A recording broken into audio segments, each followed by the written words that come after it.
selamat datang kembali di warung kopinya Cak Agus. Sudah ngopi belum? Yuk kita ngopi. Seruput di serek. Mantap. Ayo segera ngopi.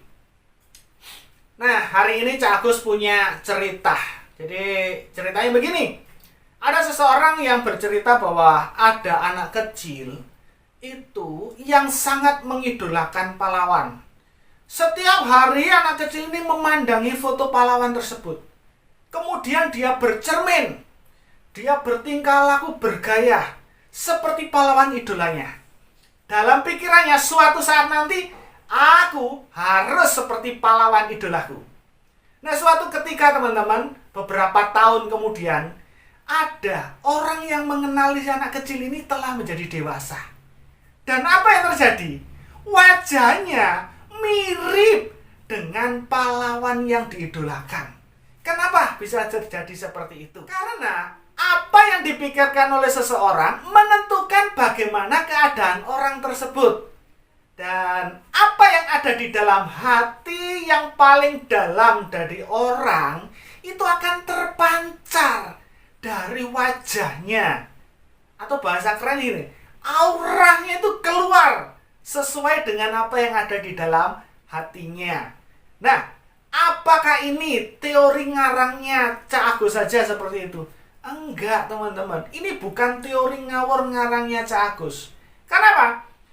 Suatu kali diadakan penelitian lebih mendalam, lebih luas lagi oleh para psikolog gitu ya. Mereka memperhatikan pasangan suami istri. Apa sih? Kenapa sih kok suami istri ini punya kecenderungan wajah yang mirip? Ini secara khusus suami istri yang bahagia. Kenapa kok wajah mereka lama-kelamaan mirip, lama-lama menjadi seperti adik kakak? Alasannya begini teman-teman. Karena apa yang mereka pikirkan, apa yang ada di dalam hati mereka, itu sama. Sama-sama apa? Sama-sama memikirkan pasangannya.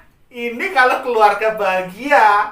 Lah, kalau ada pasangan suami istri yang menikah bertahun-tahun dan wajahnya nggak mirip, coba tanya, kira-kira yang dipikirkan pasangannya siapa? Ini adalah hal yang tidak benar, ini adalah hal yang salah, tidak boleh dicontoh. Jadi, kenapa suami istri itu punya kecenderungan wajahnya mirip? Karena apa? Karena yang dipikirkan, apa yang dalam pikiran dan dalam hatinya itu sama. Makanya lama-lama mirip. Nah, ada juga ini pengalaman Cak Agus sendiri. Dari kecil Cak Agus kalau nyanyi itu banyak yang protes, banyak yang ngatain suaramu elek, lebih baik gak nyanyi, kamu itu gak so nyanyi dan lain-lain. Singkat cerita seperti itu. Sampai main musik pun sama. Kamu itu gak bisa main musik, gak ngerti kunci nada, gak ngerti, gak bakalan bisa. Karena perkataan itu akhirnya apa? Ini terkonsep dalam pikiran Cak Agus bahwa Cak Agus itu gak iso nyanyi, Cak Agus itu gak iso main musik. Jadinya apa? Sampai sekarang Cak Agus nggak bisa nyanyi. Maksudnya nyanyi yang benar. Kalau asal nyanyi aja ya bisa. Nyanyi yang benar sesuai dengan nada, Cak Agus nggak bisa. Karena apa? Karena pikiran Cak Agus. Nah, inilah teman-teman.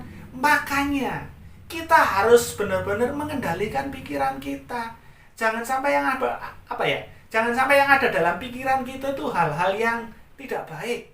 Kenapa kita? Kok awake dhewe gak oleh mikir sing elek-elek? Soalnya ini loh.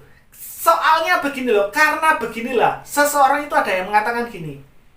Apa yang dipikirkan sehari-hari oleh seseorang itu akan terpancar di dalam wajahnya. Jadi keluar. Apa yang dipikirkan sehari-hari seseorang itu akan keluar dari wajahnya. Seorang bijaksana Romawi kuno mengatakan gini, bahwa hidup kita itu dibentuk oleh pikiran kita. Nah, oleh karena itu, ubahlah pikiran kita.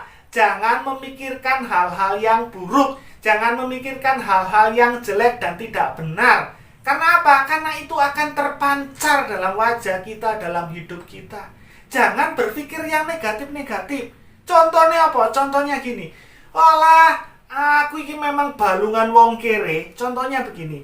Ya karena memang saya ini sudah dari sononya itu miskin. Gak mungkin bisa jadi kaya. Sudah dari sononya saya ini bodoh, goblok. Gak mungkin bisa jadi pintar. Jangan berpikir seperti itu. Karena apa? Tuhan menciptakan manusia itu semua sama. Tergantung kita, mau nggak kita menggali, mengeluarkan semua apa yang ada dalam diri kita, potensi-potensi dalam diri kita. Jadi jangan berpikir yang jelek-jelek, jangan berpikir yang buruk-buruk. Mari kita berpikir yang positif, berpikir yang benar, berpikir yang baik. Supaya apa? Supaya itu akan terpancar dalam hidup kita dan pada akhirnya akan menjadi kenyataan dalam kehidupan kita. Oke? Sekian dulu obrolan di warung kopinya Cak Agus. Sampai ketemu di obrolan-obrolan selanjutnya dan salam kopi.